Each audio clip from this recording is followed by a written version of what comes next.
Halo Alex Indonesia, kali ini kita akan membahas sebuah mobil bekas mewah yang terbilang sangat unik dan cukup jarang populasinya, yaitu adalah Toyota Crown Royal Saloon tahun 2013, yang mana ini adalah Toyota Crown generasi ke-14. Kayak apa sih mobilnya? Yuk tonton terus videonya.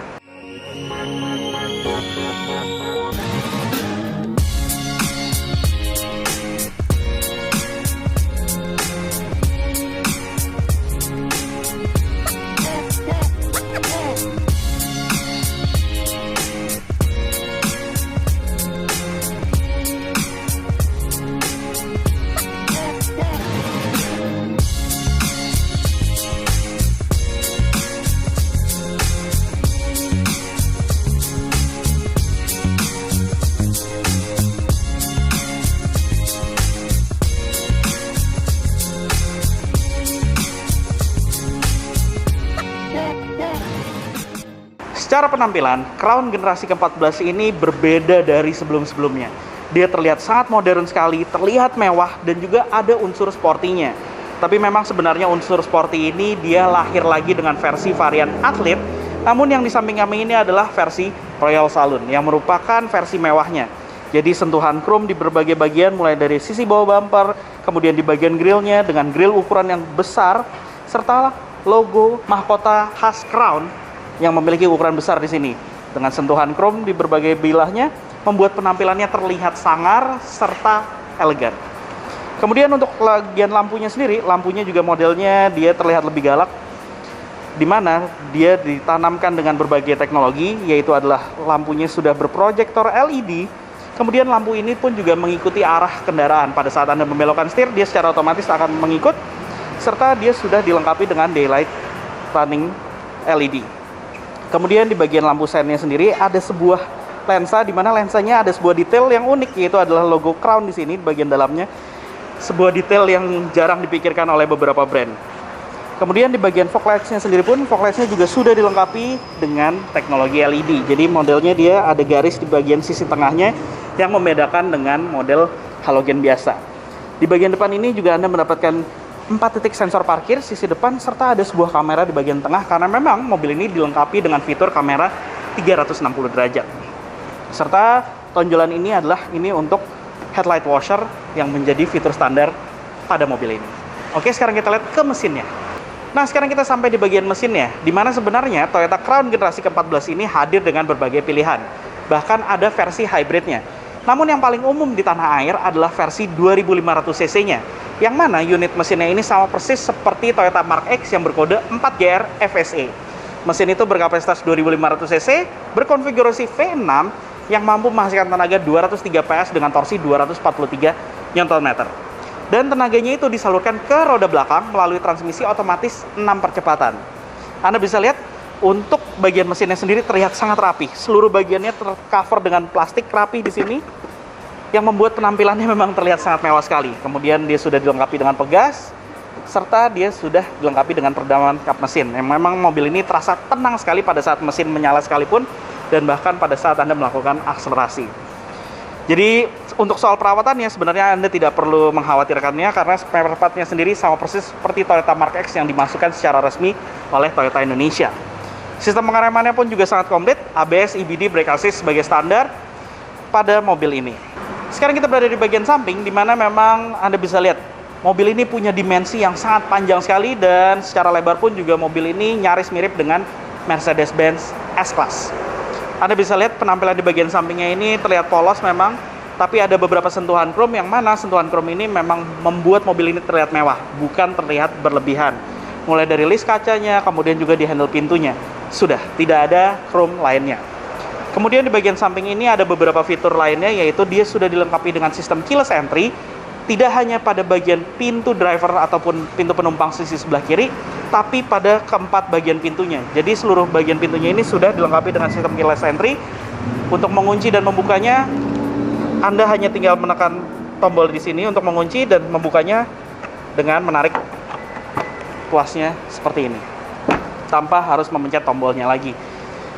Kemudian di bagian samping ini, di bagian kaca spionnya sudah dilengkapi dengan lampu sen, kemudian sisi bawahnya ada kamera juga untuk menunjang fitur 360 derajat, citra 360 derajat.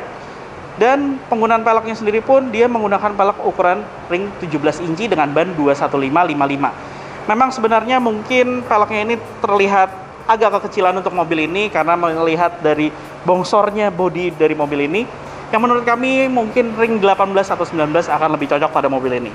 Kemudian sistem pengereman dia sudah dilengkapi dengan disc brake pada bagian depan serta bagian belakang, dan selalu ada logo Crown di bagian sisi pilar ini yang juga menjadi ciri khas dari Toyota Crown.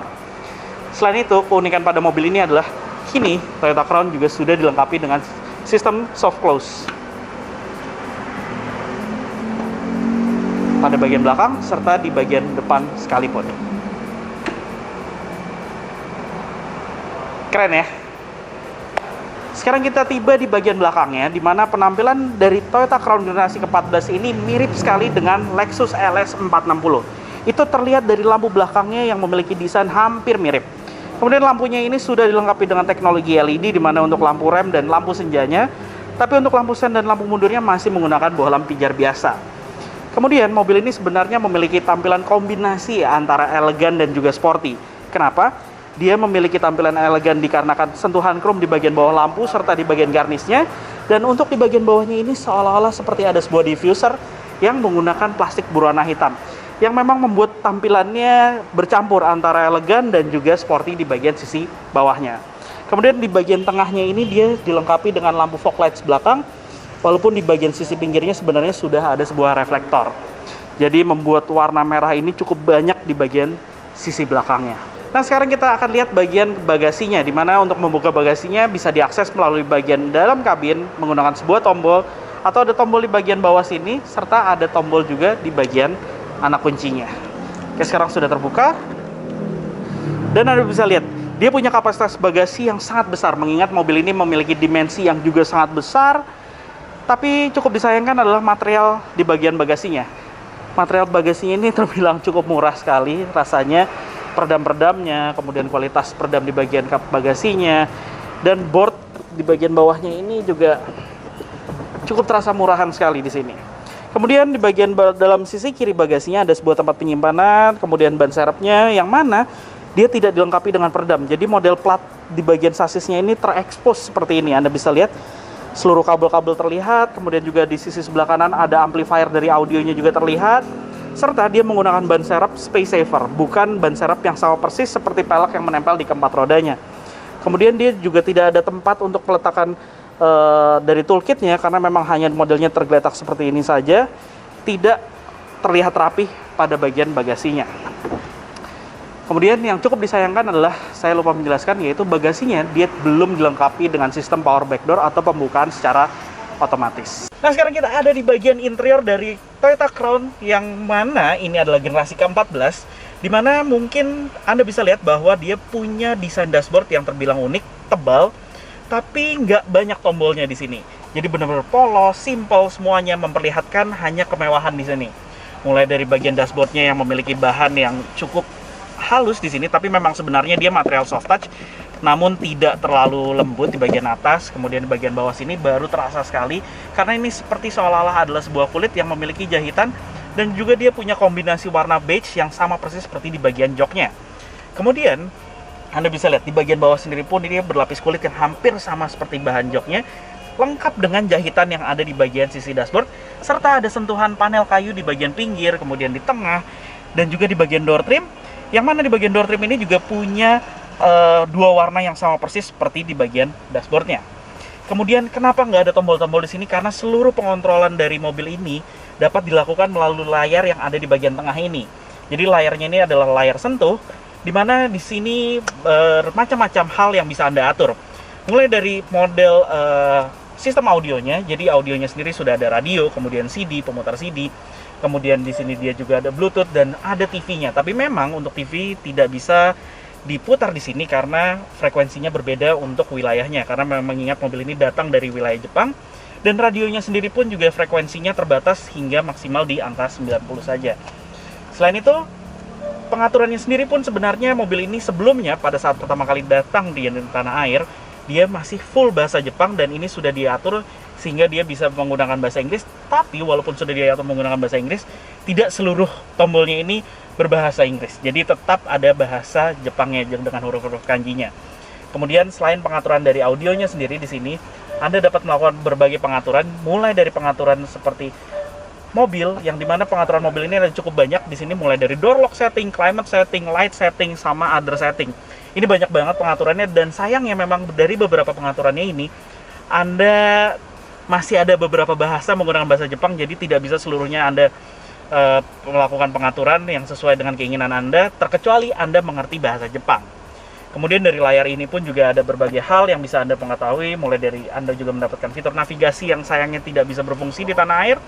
Kemudian penyambungan telepon genggam apabila Anda menggunakan smartphone dan dihubungkan melalui Bluetooth, secara otomatis Anda bisa mengangkat telepon melalui layar ini. Selain itu juga dari lingkar kemudi Anda juga mendapatkan tombol yang dimana tombol-tombol ini pun juga untuk mengangkat dan menutup telepon dari sistem entertainment yang ada pada mobil ini.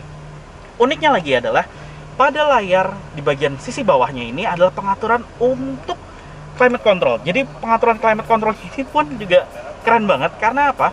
Pengaturannya ini full layar sentuh dan layar berwarna. Dengan layar sebesar hampir sebuah smartphone, Anda bisa mengatur berbagai macam di sini, mulai dari pengaturan untuk cooling system pada bagian kursi, kemudian juga ada heating seat juga pada kursi. Jadi kursi ini ada dua pengaturan, bisa diatur untuk dingin ataupun panas. Kemudian dia juga dual climate control, ada fitur auto dan ada fitur nano e sebagai standarnya pada mobil ini. Benar-benar fitur kemewahan yang dilengkapi pada sebuah Toyota Crown pada mobil generasi ini, yang merupakan ini lahir dari tahun 2013.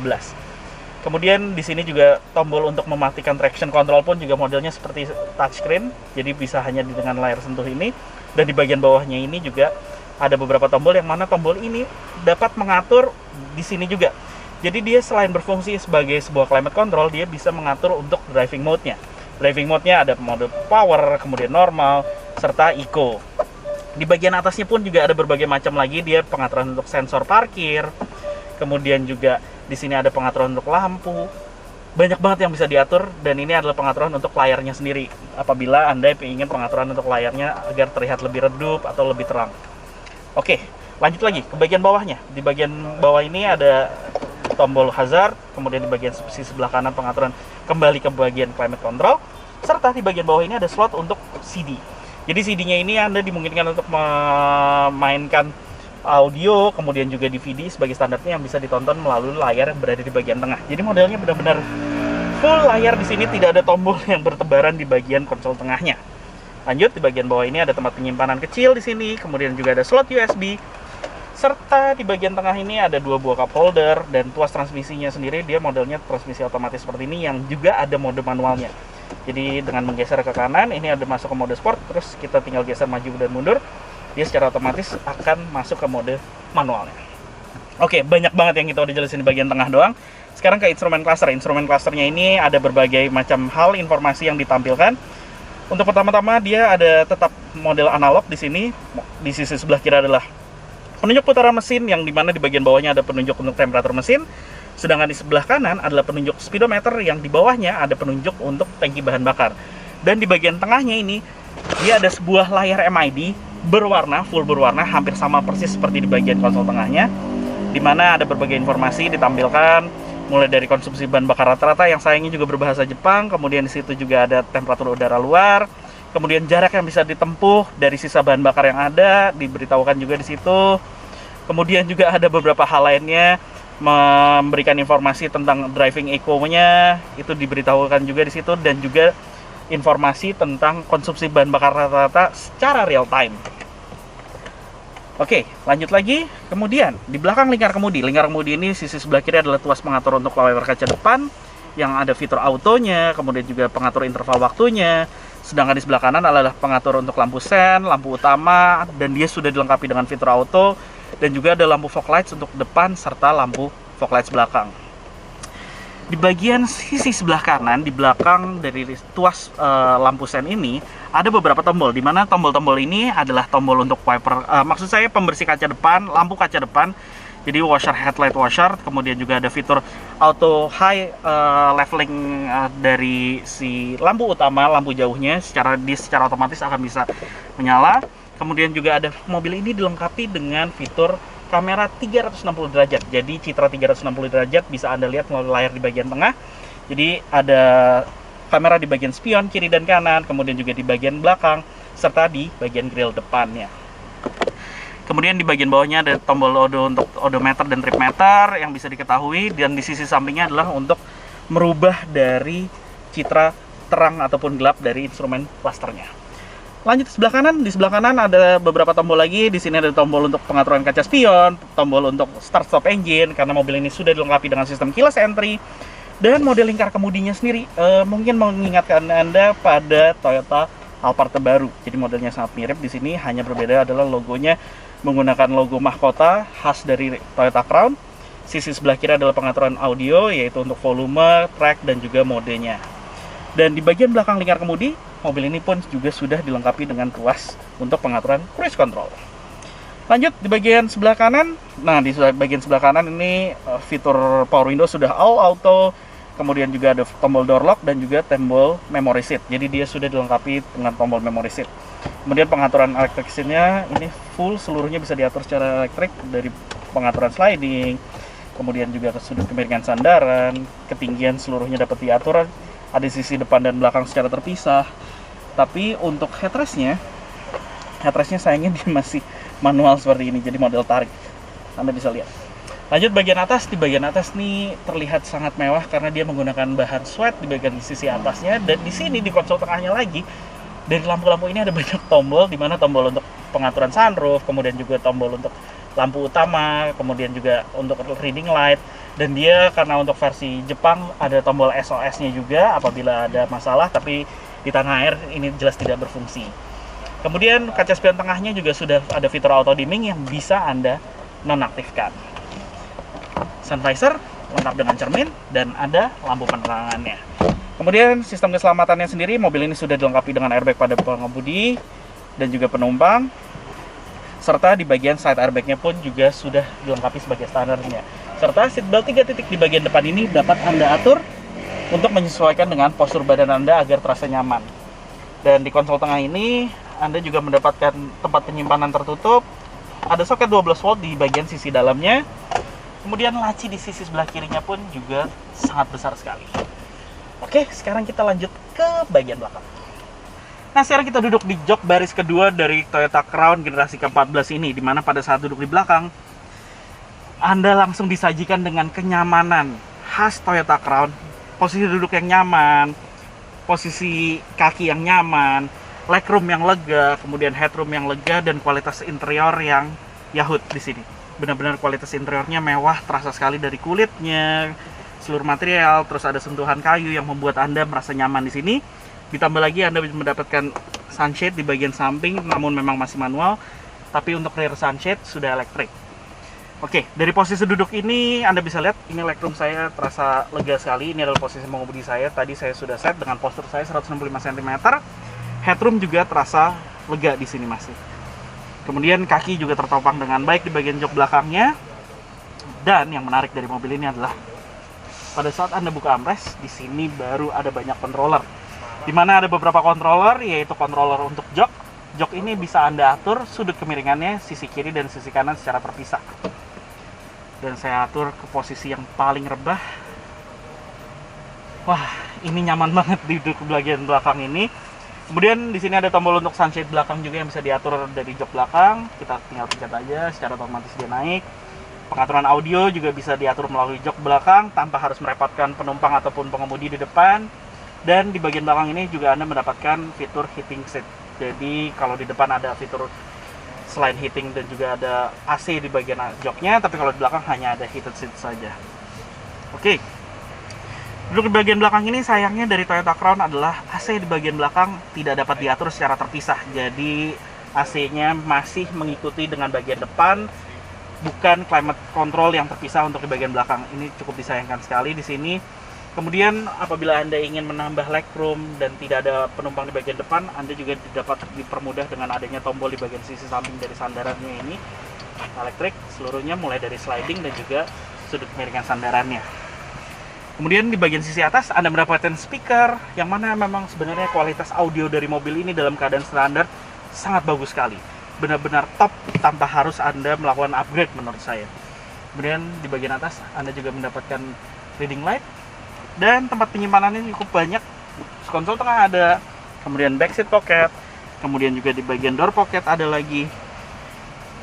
Benar-benar nyaman di sini. Oke.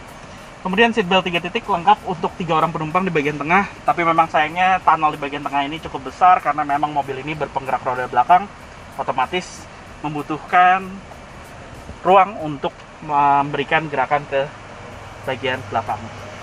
Oke, jadi itu aja tentang Toyota Crown Royal Saloon generasi ke-14 seperti ini. Tertarik untuk memilikinya? Hal apa sih yang harus Anda perhatikan? Hal pertama yang harus Anda perhatikan adalah electronic power steeringnya. Mobil ini dilengkapi dengan teknologi tersebut, dan banyak dari pengguna di forum-forum luar negeri yang mengeluhkan bahwa ada masalah yang sering ditimbulkan dari sistem power steeringnya tersebut. Memang mobil ini tidak menggunakan sistem power steering hidrolik, melainkan sistem power steering elektrik, yang mana masalahnya adalah mulai mengeluarkan bunyi dari bagian steering rack-nya serta dari steering column-nya. Kemudian hal berikutnya yang harus Anda perhatikan adalah di bagian interiornya, mulai dari bagian plafon, karena banyak sekali yang sudah melakukan penggantian bahan plafonnya, mengingat bahan aslinya sendiri pun juga banyak mengalami masalah, dan apabila sudah digantikan, perhatikan apakah penggantiannya terlihat rapi atau tidak. Kemudian di bagian joknya juga perhatikan apakah joknya ini masih menggunakan bahan kulit yang aslinya atau tidak, karena banyak sekali yang mengalami kerusakan di bahan kulitnya yang mulai dari berubah warna menjadi hitam dan bahkan hingga sobek. Selanjutnya perhatikan seluruh bagian elektroniknya seperti pengaturan lingkar kemudi, kemudian juga electric seat bagian depan serta di bagian belakang, serta perhatikan juga di bagian soft close pada pintunya. Jadi apakah keempat soft close-nya masih bekerja atau tidak, serta di bagian bagasinya, karena hingga ke bagian bagasi juga ada fitur soft closing-nya. Nah, itulah hal-hal yang harus Anda perhatikan saat ingin membeli Toyota Crown generasi ke-14 seperti ini. Dan bicara soal pajaknya, kebetulan unit yang di samping kami ini adalah tahun 2013 dengan beban pajak per tahunnya Rp13.500.000. Dan untuk harganya sendiri, mobil ini berkisar sekitar 600 jutaan tergantung kondisinya. Yang mana kebetulan unit yang di samping kami ini dijual oleh dealer Autofame yang merupakan dealer rekanan dari OLX dengan harga 675 juta yang bisa Anda negosiasikan, dengan kondisi mobil ini mencapai odometernya adalah 20.000 km. Kondisi yang cukup prima untuk mobil ini, memang karena jarang digunakan oleh pemilik sebelumnya. Begitulah hasil review kami kali ini tentang Toyota Crown generasi ke-14 ini. Jangan lupa like video ini jika Anda menyukainya, serta subscribe ke channel OLX Indonesia. Main juga ke website kami di www.olx.co.id untuk mencari mobil bekas impian Anda yang lainnya. Terima kasih telah menonton video ini, tunggu video kami selanjutnya.